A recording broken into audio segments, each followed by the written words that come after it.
Vous écoutez Bleu Sags, le podcast officiel des Saguenayens de Chicoutimi.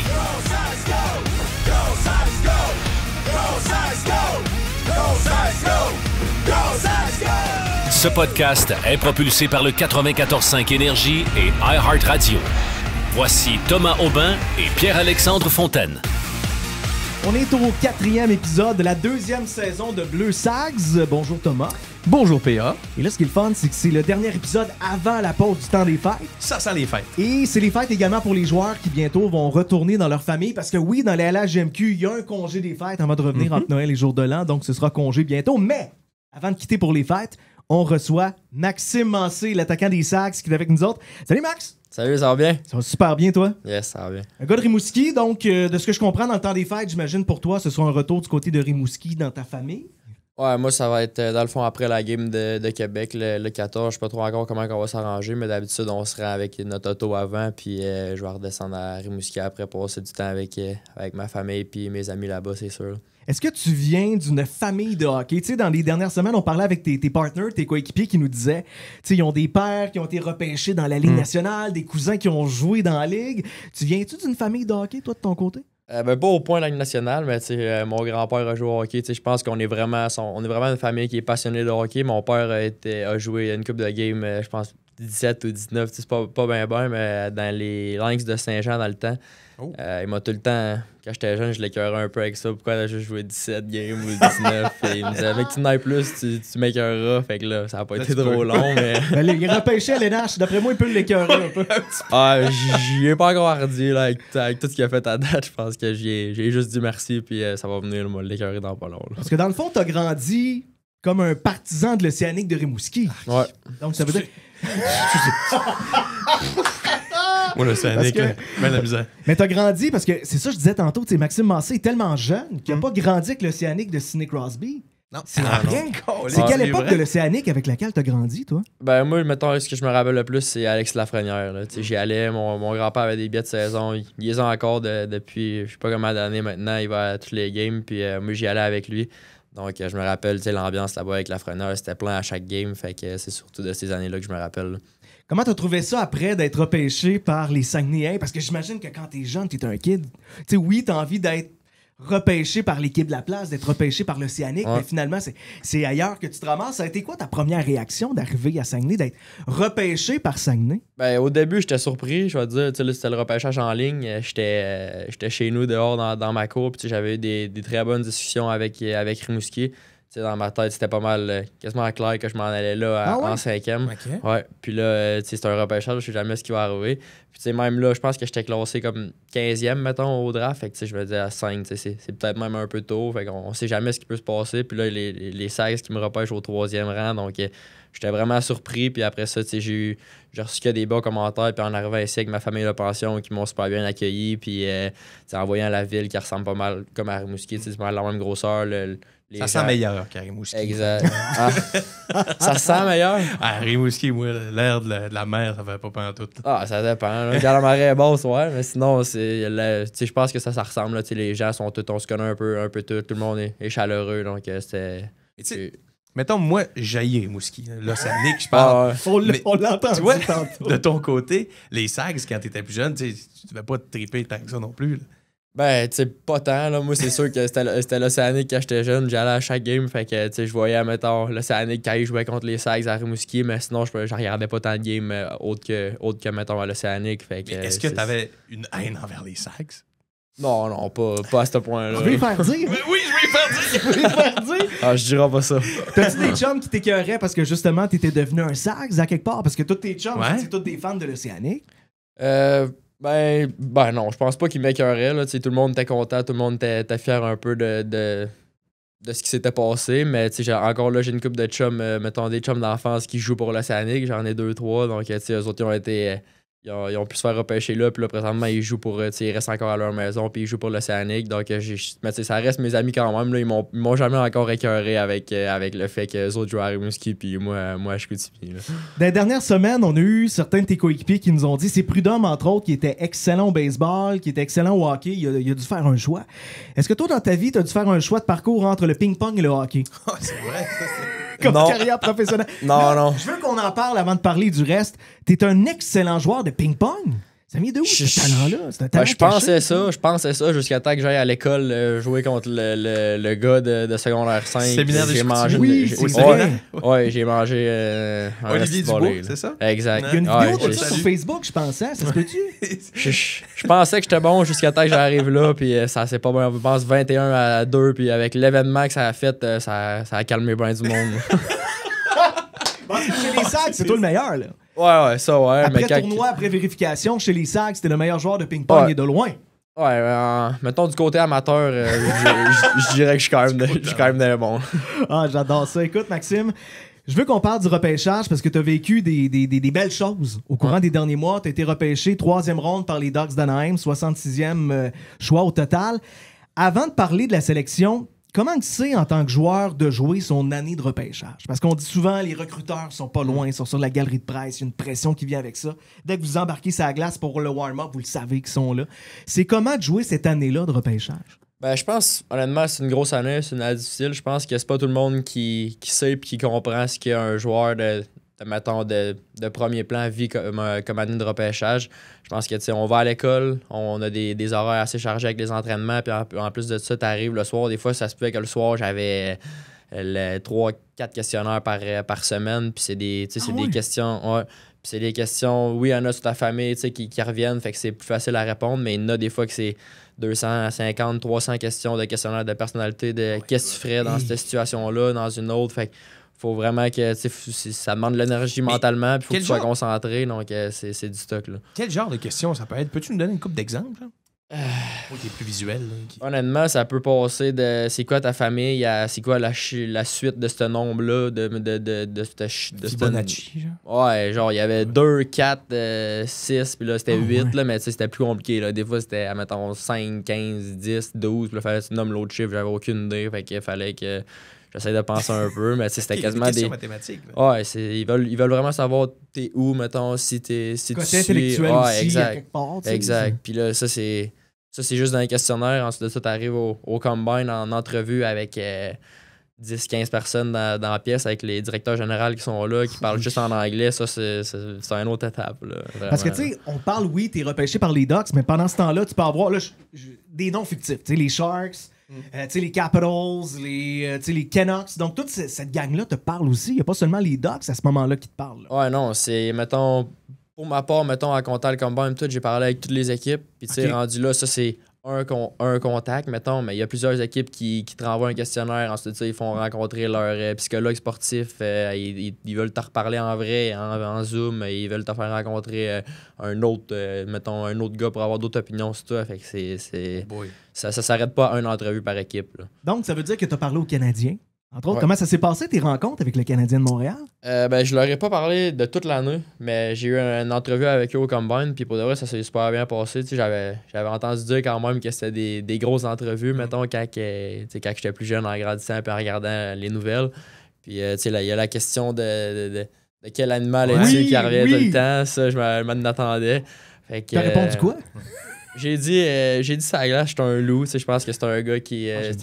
C'est un animal qui se tient en groupe puis qu'il va tout faire pour son équipe. Donc, je pense que c'était une bonne réponse au final. Puis sinon, pour vrai, ça s'est super bien passé. Mais il y a le psychologue dans la salle que lui, à la fin de ton entrevue, il dit t'as dit ça à tel moment de l'entrevue, pourquoi? Comment? Là, t'es là, wow, je me rappelle même plus que j'avais fait ça. Mais.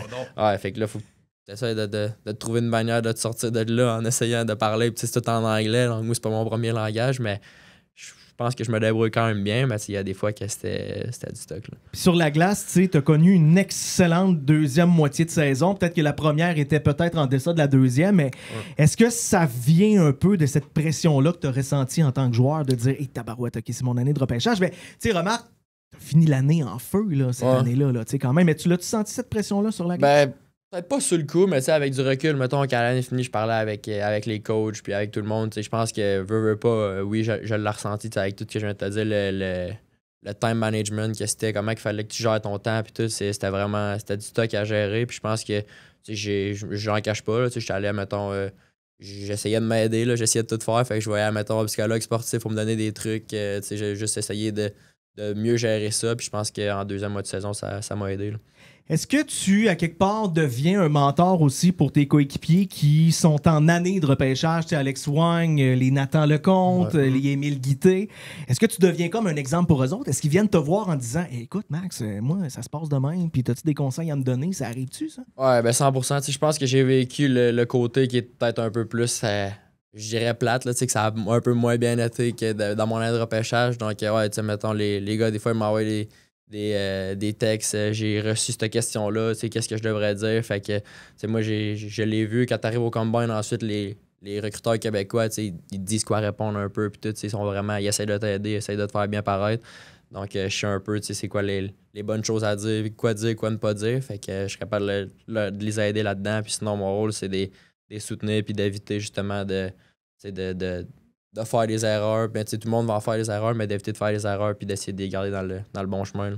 Qu'est-ce que tu veux dire par le côté plate? Qu'est-ce que tu as trouvé, toi, plate puis un peu décevant? Ben, mettons, je dis pas plate, là, mais le fait que ça a peut-être un peu moins bien été, mettons, en première moitié de saison, puis tout, il y en a qui arrivent à leur de repêchage, puis ça va super bien, mais moi, c'est peut-être pas le cas, fait que je vais essayer justement de pas que ça se reproduise pour mes coéquipiers. Là, tu arrives à Vegas, la sphère, la ville, tout ce qui entoure ça, ça doit être big. Là, nous autres, on le regardait à la télé avec l'écran qui est gérant, on s'entend. Ouais. Est-ce qu'à ce moment-là, tu as encore des conversations avec les équipes de la Ligue nationale? Est-ce que les Ducks reviennent à la charge en disant écoute, nous autres, si t'es disponible à tel moment, c'est sûr qu'on te repêche. Comment ça se passe un coup rendu à Vegas? Ben, je suis arrivé, je pense, c'est 3 jours avant, mettons. Okay. Je sais qu'il y en a qui ont des discussions avec des équipes. Il y en a qui s'en vont à souper avec des équipes pour avoir des dernières minutes, des entrevues de dernière minute. Moi, ça n'a pas été le cas. Ça a vraiment été relax. J'étais avec mes amis, ma blonde, ma famille à Vegas. Fait que j'ai pris ça quand même relax jusqu'à temps que le draft vienne. Puis, mais je sais que pour d'autres gars que je connais, que pour eux autres, ça n'a pas été autant relax, mettons. C'est-tu tout payé par la Ligue, ça? Pas par la Ligue. Mettons, pour moi, c'était payé par mon agence. Mais ma famille et tout le monde autour, il fallait qu'ils payent pour eux. Puis là, quand t'arrives là, c'est comment le show? Parce que là, j'imagine, il y a une pression. En même temps, le stress doit t'empêcher de vivre le moment à fond, mais n'empêche qu'il est dans une salle qui est impressionnante. T'as Gary Bettman qui est là.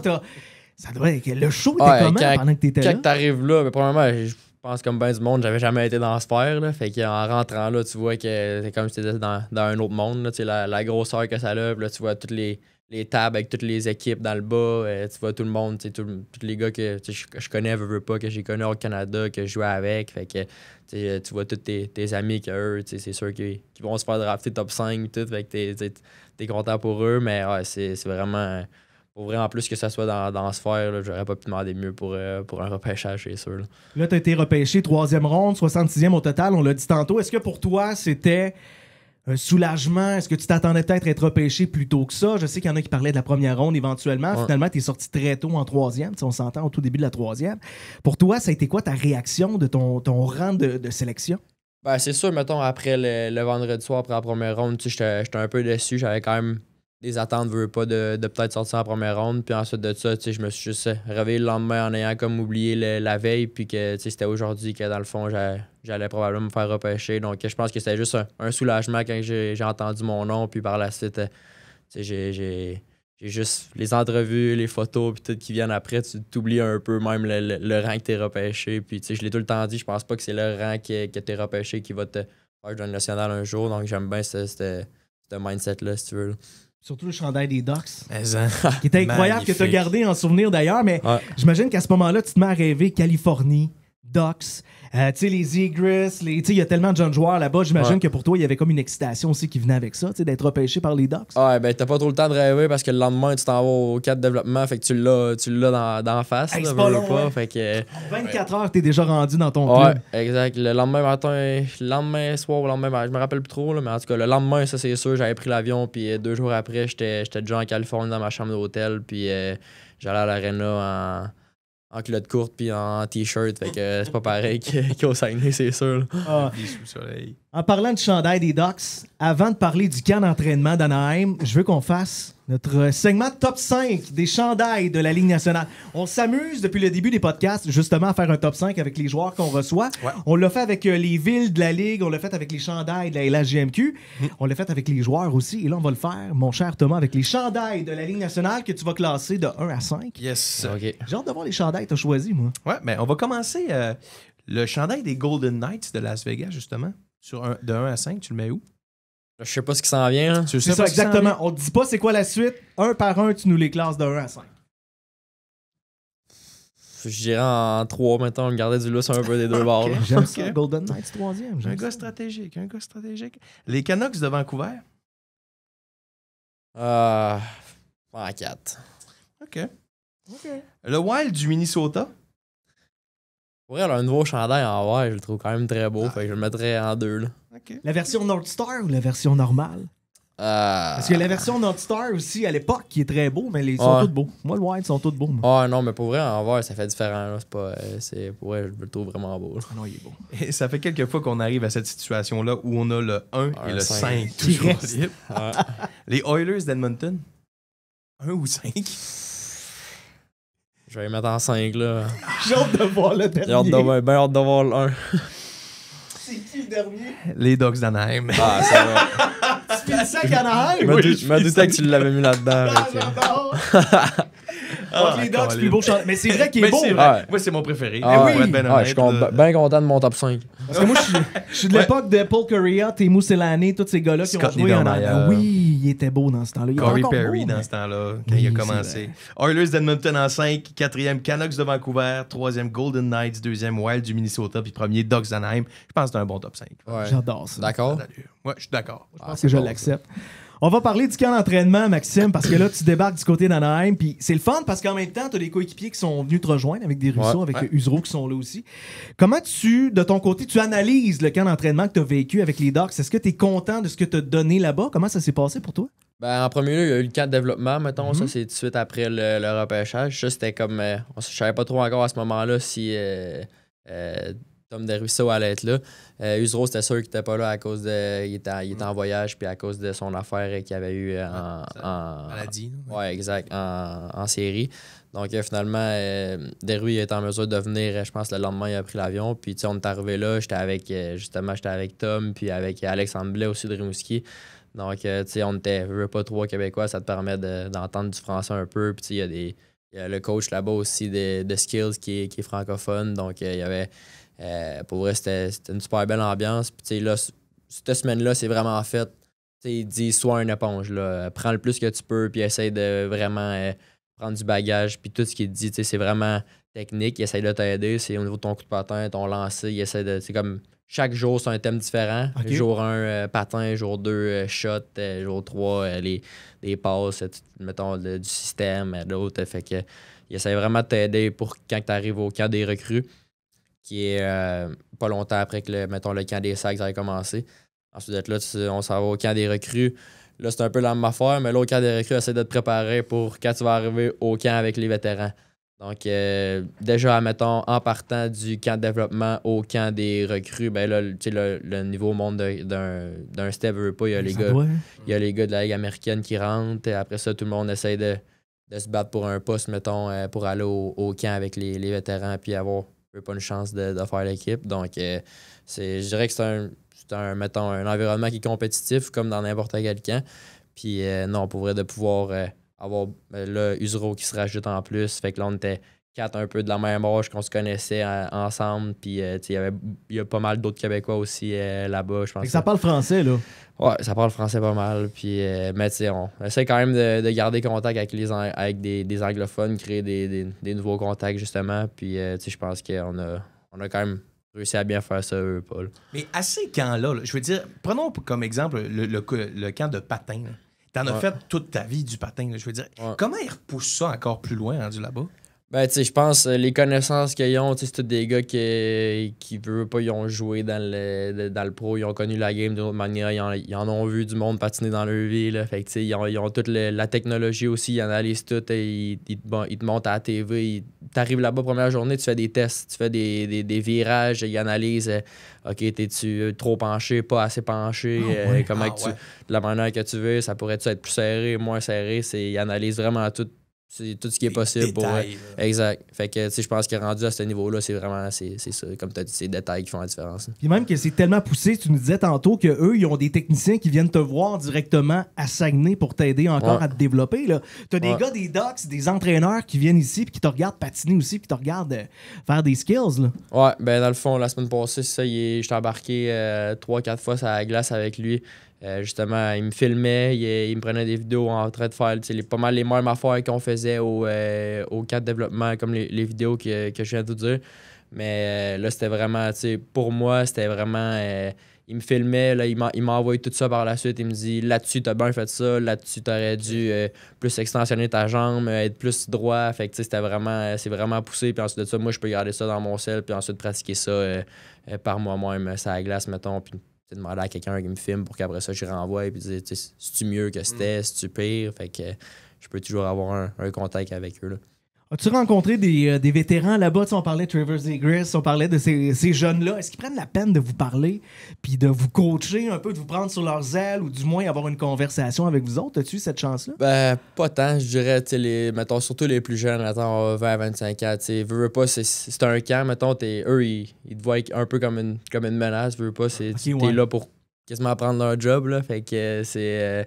mais tu sais, mettons, les plus vieux, je pense, mettons, au Goudas ou à ces gars-là, qu'eux, ils ont des enfants, ben quand ils te voient, ils sont vraiment « Hey, what's up? » Puis, ils sont vraiment gentils avec toi, puis ils essaient de te faire sentir à l'aise. Mais, tu sais, je pense... Je dirais pas de là à avoir une conversation, mettons, de 10 minutes avec toi, là. Ça doit être le fun aussi. Tu sors de l'aréna, tu es en gogoon avec des palmiers, avec le bord de la plage. Ça doit être du génie être là-bas. C'est incroyable. Puis, tu sais, en même temps, on avait écœuré un peu Loïc Usereau aussi parce que lui, quand il avait quitté le camp, il avait quitté avec absolument rien. Pas de même pas de chandail. Ils n'ont même pas donné son chandail de pratique, rien.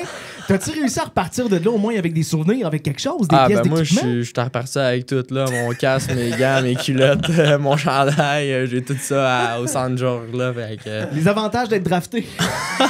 T'as l'équipement. Loïc, c'est une invitation au camp. Fait que je peux comprendre, mais t'es ressorti de là, t'as ton chandail à la maison, t'as ton chandail de draft, t'as tout, là. Ouais, j'ai mon chandail de draft, chandail de pratique, pas patin, mais je veux dire culotte, casque, gants, j'ai tout ce stock-là dans le même. Quand t'es parti du camp, t'as sûrement eu une rencontre avec les coachs. À ce moment-là, les entraîneurs ont sûrement aussi un message pour toi, question. C'est de savoir sur quoi travailler plus précisément pour la suite des choses. Qu'est-ce qu'ils t'ont dit, les coachs, Anaheim, avant que tu quittes pour Chicoutimi? Ben moi, dans le fond, je le savais déjà, mais ils me l'ont confirmé, mettons, c'est surtout mon coup de patin qu'il faut que je travaille. Ils m'ont donné, là, justement, le gars qui vient, ça fait partie du plan pour améliorer ça. Ils m'ont donné des entraînements à faire aussi sur une application, dans le fond, que je fais qui est spécifique pour justement améliorer qu'est-ce qu'eux ils pensent. Parce que quand tu arrives là-bas, tu fais pas juste des tests à la glace, tu fais des tests hors glace aussi. Fait que là, tu es en mesure de voir, OK, t'es fort de là, moins de là. Fait que c'est là qu'il faut que tu travailles, puis ça va. Pour vrai, c'est vraiment poussé, là. Moi, je fais ce qu'ils me demandent, puis tu sais, j'essaie de pas trop poser de questions parce que je pense même pas que je vais être capable de tout comprendre. Mais ouais, tu sais, je pense que c'était ça le point principal. Là, la dernière semaine, tristement, tu as été blessé. Tu as été mis à l'écart pendant plusieurs semaines, blessure à la cheville. Comment tu as vécu ça dans une année où, justement, tu es repêché, tu as des choses à prouver, les Sacs, une équipe qui est censée être gagnante, ça allait bien aussi, on a un excellent début de saison. Comment tu as vécu ça tes dernières semaines à l'écart du jeu avant ton retour? C'était tough pour eux, c'était vraiment... j'avais jamais été blessé avant dans ma vie, tu sais. Je pense sur le coup... pas un gars vraiment qui reste à terre d'habitude, là, mais sur le coup, j'ai senti qu'il y avait de quoi de pas normal. Fait que là, la physio, Marie-Pierre est arrivée, j'ai dit... Moi, je pensais que c'était cassé au début. J'ai dit, c'est sûr, ça fait tellement mal. Quand tu sais qu'il y a de quoi de pas normal, là, je m'en vais dans le bureau. Je pense qu'il y a une vidéo qui va sortir dans pas long de ma réaction, mais ça prouve que tu veux jamais être à l'écart, tu veux tout le temps être en mesure d'aider l'équipe, puis d'être dans les estrades. Ensuite de ça, j'ai eu le diagnostic pour 5-6 semaines. Donc, là, j'étais là, ouf, ça va être long. Mais au final, ça a quand même passé vite. Je pense que les coachs m'ont fait monter avec les gars sur la route. Donc, d'être en mesure de garder contact avec eux puis de voir les games à la place d'être assis dans dans mon divan tout seul à l'aise à regarder. Je pense que ça fait passer le temps plus vite. Tu as géré les communications des Sags un peu aussi? Hein? Tu as fait des TikTok TikTok j'ai fait une couple de TikTok. Là, j'essayais. J'allais faire mon entraînement, puis je revenais après, puis les gars étaient sur la glace. Fait que là, je parlais avec Mathieu, le gars des réseaux sociaux, puis j'ai dit, moi, on va m'en faire une couple. Ben, il y a eu les bonbons d'Halloween de souvenirs. Où c'est que tu demandais les bonbons préférés des boys? Il y a eu ça entre autres. Il y a une couple d'affaires. Là. Puis la game de Toutou, aussi, je n'ai fait un bout. Ou ce qu'on n'a pas marqué, mais. Non, personne l'a eu, celle-là. J'adore ça, tabarouette. Comment tu vois ça les 2 prochaines années à Saguenay? Ben, je dis les 2, les 3, peu importe combien de temps tu vas être là, mais on a des grosses années qui s'en viennent pour les Sags en tant que l'un des joueurs dominants de ce club-là. Comment tu vois ça les années à venir, toi? Très excité pour vrai. Je pense qu'on voit ce qu'on peut faire de l'année passée à cette année, à l'année prochaine. Je pense que ça va juste aller en évoluant. Puis pour vrai, j'ai à Coupe Memorial à Rimouski cette année, en plus de peut-être avoir la chance de jouer à Coupe Memorial dans ma ville natale, ça serait extraordinaire. Donc, pour vrai, je suis très optimiste et vraiment excité de voir ce qui va se passer. Là. Puis très confiant en même temps aussi de voir le groupe de joueurs qu'on a puis de ce qu'on est capable d'accomplir puis c'est comment qu'on est capable de réagir, mettons, quand ça va moins bien ou quand ça va trop bien, veut pas tomber trop haut ou trop bas. Donc, je pense que j'ai vraiment hâte. Là. Puis, tu sais, je veux dire, t'es revenu au jeu la semaine dernière, puis on a vu que ça te tentait de revenir au jeu, puis depuis ce temps-là, ben, crime, ça va bien, là. Je veux dire, t'as commencé avec un gros match jeudi dernier, le match des canettes sur ouais, ben, tu sais, c'est sûr que c'est tout le temps un peu dur, le timing, veut pas, tu sais, voir les jeux, mais des faire, c'est une autre affaire. Tu sais, quand ça fait un bout que t'es à l'écart, puis tout le monde t'arrive, pas tout le monde est dans leur prime un peu de la saison, tu sais, puis toi, tu recommences quasiment à zéro. Donc, c'était ça qui était un peu plus dur, mais je pense que ça va mieux de match en match. Tu sais, c'est surtout pas trop m'en faire avec ça aussi. Tu sais, c'est un peu normal qu'après 6-7 semaines de sans toucher à la glace, ça soit un peu plus dur à ce niveau-là. Là. Avant la question Spicy, dernière question pour moi qui passe peut-être un peu la ligne, mais on va y aller quand même. Non, mais tu vas comprendre. Okay. Te vois-tu comme une possibilité de prochain capitaine chez les Sags? Parce que Kassim Godet, c'est sa dernière année, c'est son année de 20 ans. T'es un joueur quand même qui est à l'avant-plan chez les Sags. Est-ce que c'est un rôle que tu aimerais occuper chez les Sags, être peut-être le prochain capitaine de cette équipe-là? T'sais, on est loin d'avoir une décision de la part de Yannick ou de l'équipe, peu importe, mais t'aimerais-tu ça être le prochain capitaine des Sags? Ben, pour vrai, c'est sûr que j'aimerais ça. Ça serait un honneur. Je pense que justement, cette année, ça va être de prouver que je suis capable d'aider les plus jeunes, d'aller tout le monde dans l'équipe à ce qui s'en vient, leur année de prêchage, puis de vraiment mettre le logo en premier. Je pense que ça, c'est quelque chose que j'ai tout le temps fait. Donc, je pense que ça, c'est la première étape d'être un bon capitaine. Puis, je pense que ouais, ça va être. Il reste encore une couple de points à travailler, mettons, pour en arriver là. Je vais essayer d'en apprendre. J'ai réussi à en apprendre de Johnny l'année passée, qui était un excellent capitaine, de Cass cette année. Donc, ça va être de prendre un peu de bagage pour eux, puis essayer d'amener mon leadership à un autre niveau. Là. Wow, j'aime ça. Belle réponse. Oui. Optimiste, motivant.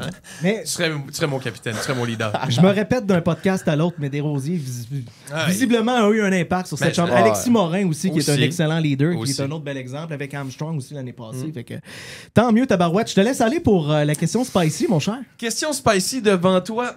Il y a un shooter de sauce piquante, OK? Là, je sais, la réponse facile, ça va être... On revient sur ton repêchage. Je viens de le sentir, je suis pas sûr que ça ait temps. Ouais, réponds à la question. question. On va voir la question avant. Je sais, la question facile, c'est n'importe quelle équipe ça aurait fait, OK? Mais je veux savoir l'équipe pour qui... l'équipe que tu voulais moins qui te repêche dans la Ligue nationale de hockey. Je sais que n'importe qui, ça ferait. Là, je veux dire, tu veux être repêché, mais... Y a-tu une ville où t'aurais pas aimé être repêché? Ouais, exact. Y en a-tu une? Une équipe que t'haïs profondément depuis que t'es jeune, comme moi, j'haïs l'Océanique, tu sais. Pour vrai, honnêtement, non, il y en avait pas. Genre, je sais pas si tu vas me croire ou non, là, mais je peux prendre ton shot de je sais pas quoi, si tu veux. Là. Tu peux dire Columbus ou... Mais... c'est ça, il y a des choix évidents, là, je veux dire. Il y a des choix évidents. Honnêtement, je pense que, tu sais, à ce niveau-là, je me disais, c'est ce qui est pour arriver, arrivera, puis tu sais, j'avais vraiment... ça me dérangeait vraiment pas. Il y avait pas une place que je me disais, OK, eux autres, oh non, ils me tentent vraiment pas, là, tu sais, je me disais juste... entendre mon nom le plus vite. Là, c'était ça l'objectif. Mais... Surtout, il peut être échangé là la semaine prochaine. Ouais, non, je sais. Ah, c'est ça. se peut. Faut pas trop que j'en dise. Imagine ça, Mais ça, je peux le boire si tu veux. puis- Je peux le boire si tu Ouais, veux. la réponse ne me satisfait pas. Je pense que tu vas devoir prendre Shooter. C'est le premier à le boire? Non, c'est le deuxième. C'est lequel d'autre? C'est Usuro qui l'avait pris? Je pense que oui. C'est sûr que c'est dégueulasse. Au goût, ben c'est fort. Pas grave. C'est Ouais, la c'est- sriracha avec c'est de même l'eau. pas fort. C'est même pas fort, mais c'est pas bon. J'adore ça. Maxime, un gros merci de t'être prêté au jeu. Un gros merci d'avoir pris du temps pour nous autres parce que vous le savez pas, mais dans quelques minutes, il est dans la chambre des joueurs pour sauter sur la glace pour l'entraînement. Puis Yannick, il est sévère. Ouais. Moi, il me fait peur. Fait C'est que notre je veux- prochain invité d'ailleurs. Oui, c'est vrai. On va débuter la deuxième partie de la deuxième saison La avec Yannick nouvelle Jean année. après le temps des fêtes. Fait que soyez là, bien entendu. Maxime, bonne fête de saison, bon succès. Puis éventuellement, j'aimerais bien ça de voir dans l'uniforme des Ducks. Le fond, on lève le chandail des Ducks. Ah, Chandail orange. c'est bon. Merci Merci, beaucoup. Maxime. Merci, Max. Merci.